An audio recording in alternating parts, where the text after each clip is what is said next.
மாறுகிறாய். ஆலயம் இல்லை, அருவருப்பான காரியங்களுக்கு சொந்தக்காரனாய் மாறுகிறாய்.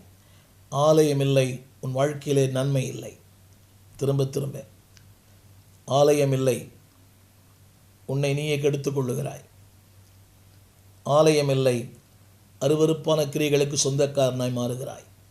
ஆலயம் இல்லை, வாழ்க்கையிலே நன்மை இல்லை.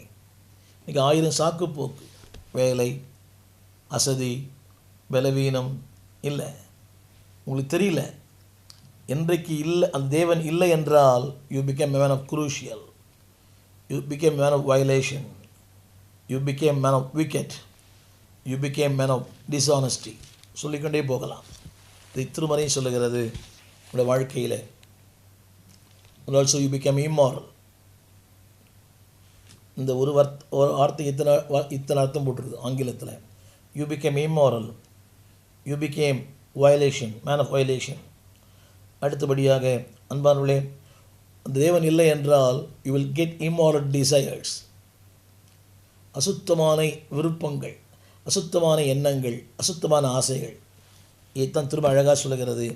தங்களையே கெடுத்து அருவருப்பான கிரியைகளை செய்து, ஆங்கிலத்தில் டிசையர், அருவருப்பான விருப்பங்கள். யோசித்து பார்த்தீங்களே, காரணம் இதெல்லாம் என்ன தெரியுமா?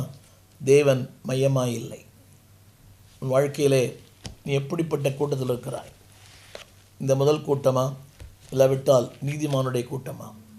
முதல் கூட்டம் ஆரம்பத்தில் சொன்ன திரும்ப திரும்ப இம்மாரல், டிஸ்ஆனஸ்டி, விக்கெட், விஷியஸ், எல்லாமே கொடூரமான மனிதனாக மாறுகிறான்.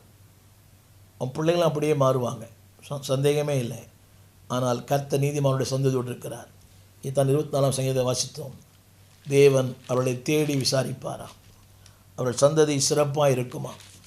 கர்த்தரால் ஆசீர்வாதத்தை பெறுவார்களாம். 24, ஏற்கனவே படித்த வசனம் 24:6. கர்த்தரால் ஆசீர்வாதத்தையும் ரட்சிப்பின் தேவனால் நீதியையும் பெறுவான்.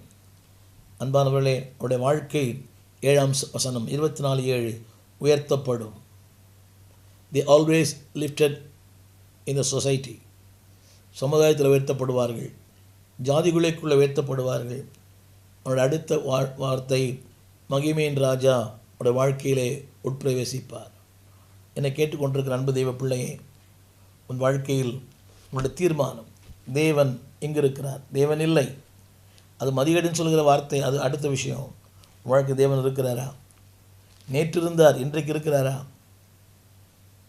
திரும்ப சொல்கிறேன், உண்மையில்லாத இடத்தில் தேவன் இருப்பதில்லை, பரிசுத்தமில்லாத இடத்தில் தேவன் இருப்பதில்லை.